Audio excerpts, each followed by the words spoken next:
В сельском поселении Бердьюрт состоялось торжественное открытие новой современной школы. Она построена в рамках нацпроекта образования. На первом школьном звонке побывал глава Ингушетии Махмуд Али Калиматов. Перед началом линейки глава региона осмотрел здание и территорию учреждения. Новая школа рассчитана на 250 учеников и решает серьезные проблемы. Она ликвидировала двусменное обучение и перевозки детей в соседнее село. Раньше старшеклассники ездили в Нестеровское, а младшие классы учились в старом, несоответствующем стандартам здании. Новый объект соответствует всем требованиям. Также открытие образовательного учреждения создало в сельском поселении более 50 рабочих мест. Сейчас в школе уже учатся 150 ребят. Сегодня я могу порадоваться за сельское поселение Бердьюрт. Жители Бердьюрт ждали эту школу. И только родители знают, но и волокита для управления районным образованием и Министерства образования. Сложность в том, что детей возили в другую школу, в другое сельское поселение. 2 смены, 3 смены учились. А даже передвигаться, небезопасно детей на далекие расстояния. И сегодня я так рад, вы такие красивые, как всегда, ухоженные. Но я вам скажу, жизнь, она очень сложная. Не усложняйте ее тем, что вы будете плохо учиться. Чем вы будете лучше учиться, ваша жизнь будет легче в будущем. Вы должны быть умными, вы должны быть сильными, вы должны полагаться на себя и потом еще помогать своим близким, то есть маме и папе. Почему? Только сильный человек, только образованный человек. Сегодня я скажу, что тот багаж, даже 10-20 лет назад, он уже устарел.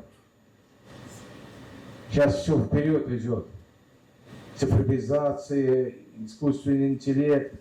И насколько вы сегодня, его старшеклассники особенно, и младшие классы, вы должны 23, по-моему, мне сказали, да?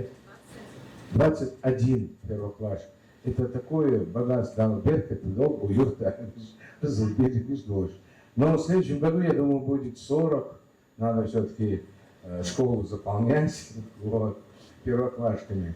Я думаю, что сегодня те условия, я прошелся, посмотрел, условия созданы. Есть какие-то недостатки, я очень строго к этому отношусь. Я думаю, они будут устранены, и мне об этом доложат. Я директора попросил, как я отсюда уеду, начальником не дозвонишься, но мне можешь, пусть только. Все недостатки мне скажи. Цархана с Хацидой, я с них спрошу. Я почему говорю? Очень важно сегодня в таком селе, понимаете, никогда никто не думал. У нас есть школы, и в других селах есть и Олкум, и Мужичи, и, понимаете, Вежени там. То есть в таких селах у нас такие школы красивые. Сегодня президент на социальные объекты, вдумайтесь только, на социальный объект за 5-6 лет. Школы, детские сады, больницы, дом культуры. Нам выделено 50 миллиардов денег.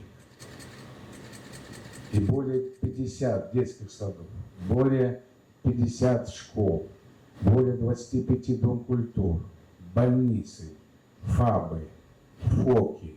Я хочу поздравить, в первую очередь, дети, вас, ученики, мальчики, девочки. Особенно хочу поздравить учителей. День знаний сегодня. Это, знаете, вы свет, постоянный свет в этом мире, вообще в целом, в стране и здесь. Вы берете и включаете жизнь в голове ребенку.